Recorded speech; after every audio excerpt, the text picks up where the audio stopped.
سرکار ختم یہ مرتبہ احمد مجتبی محمد مصطفیٰ صلی اللہ علیہ وآلہ وسلم ارشاد فرماتے ہیں اللہم صلی اللہ علیہ وسلم.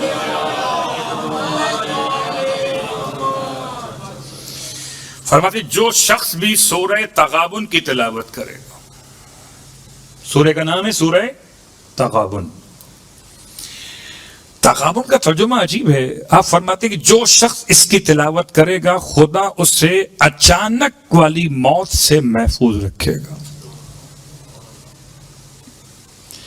کیا خیال ہے ہم سب میں سے، ہم سب کو خواہش تو ہے کہ موت اچانک نہ آئے.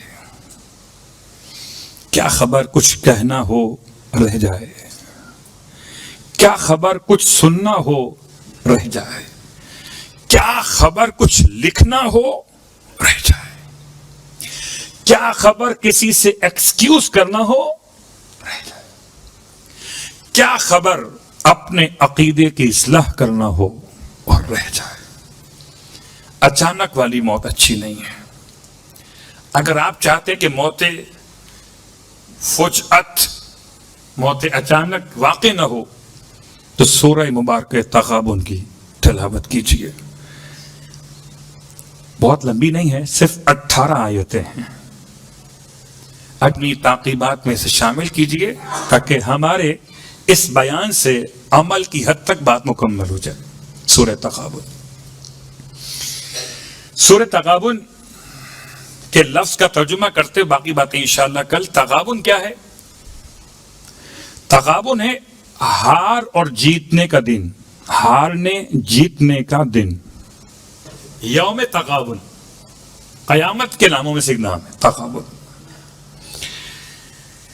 قیامت میں کون غابن ہوگا، کون مبغون ہوگا اور کیسا غبن ہوگا.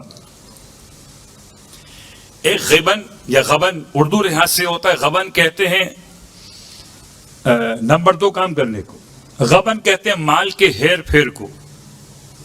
ایسے ہی غبن عربی میں غبن ہو رہے ہیں.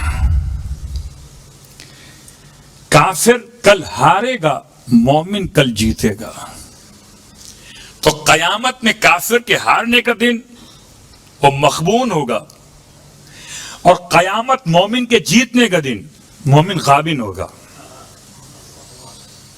قیامت مومن کے جیتنے کا دن ہے اور کافر کے ہارنے کا دن.